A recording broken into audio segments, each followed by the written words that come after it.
Դպրոցներում բռնության դեպքերն ավելացել են, ահազանգեր կան նաև նախադպրոցական ուսումնական հաստատություններից։ Բռնության, բուլինգի և ահաբեկման դեպքերը բացառելու նպատակով ըստ կրթական գերատեսչության որոշակի քայլեր ձեռնարկում են։ Հատկապես կարևորում են դպրոցական հոգեբանների առկայությունը, ճանապարհ են փնտրում նրանց պակասը լրացնելու։ Կրթության փորձագետն ասում է, դպրոցներում հոգեբանի հաստիքները թափուր են մնում, որովհետև գործը գրավիչ չէ, շարժառիթ չկա։ Մասնագետների պակաս կա, խիստ պակաս կա։ Այդ մասնագիտությունը այդքան էլ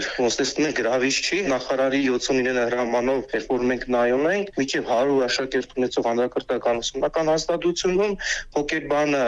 0.50 ռուբլի միավոր է եւ միջինում կստանան 40,000 դրամ աշխատավարձ։ Այս 40,000 դրամով հաստատ մոտիվացված չեն մանավանդ մարզերում հոգեբան աշխատեն։ Հոգեբանն էլ ավելացնում է, բարդ է իրականացնել այն ահռելի աշխատանքը, որն այսօր մեկ մասնագետի ուսերին է։ Յուրաքանչյուր դպրոցին ըստ նրա առնվազն 4-ից 5 մասնագետ է անհրաժեշտ։ Մի դպրոցում մեկ հոգեբան է գծված, ու ես ինքս չեմ պատկերացնում առհասարակ մեկ հոգեբանը այդքան երեխաների հետ միայնակ ինչ կարող է անել։ Դրա համար շատ խնդիրներ իհարկե բաց են թողնվում։ Կարծում եմ այսօրվա դպրոցում եւ կարիք կա աշխատելու ուսուցչական անձնակազմի հետ, նույն նյարդահոգեբանական կայունության վերաբերյալ, միջանձնային կոնֆլիկտների հաղթահարման վերաբերյալ, շատ ուսուցիչներ երեխաներին մոտենում են անհատական սուբյեկտիվ փառասիրությունից, անձնային խնդիրների տեսանկյունից, որոնք որ լուծելի են։ Փորձագետները միաբերան ընդգծում են, դպրոցական հոգեբանները այսօր չեն իրականացնում այն գործառույթը, որը նրանցից ակնկալվում է։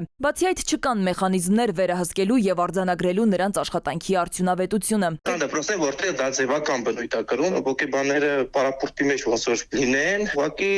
գալիս են դպրոց եւ որևէ գործառույթ չեն իրականացնում։ Նամանավանդ այն դպրոցներում, որտեղ ներառական կրթության երեխաներ չկան։ Կոնկրետ չափորոշիչներ չկան եւ կոնկրետ աշխատանքը որպես այդպեսին հետադարձ կապով գնահատելի չէ։ Սա բացի թողի վիճակներից մեկն է։ Մենք պետք է գնահատում իրականացնենք, որ դասարանում ինչ խնդիրներ կան, 6 ամիս անց, 3 ամիս անց, 1 տարի անց այդ խնդիրները ինչպես են շտկվել եւ լուծվել։ Կամ առհասարակ դպրոցի ներանձնային մթնոլորտը, ներանձնային փոխհարաբերությունների որակը ինչպիսին էր եւ աշխատանքի հետո ինչպիսին է դարձավ։ Մասնագետը հիշեցնում ու միաժամանակ ուղղորդում է. հոգեբանի գործառույթը ազատ է, նա է որոշում ինչ մեթոդներով աշխատել երեխաների ու ուսուցիչների հետ։ Նախարարությունից էլ ժամին հայտնում են, որ հոգեբանի աշխատանքը առավել գրավիչ դարձնելու նպատակով կառավարությունն այժմ շրջանառում է որոշման նախագիծ, որը այս ոլորտում աշխատողների համար հավելավճար է նախատեսում կամավոր ատեստավորման արդյունքներով։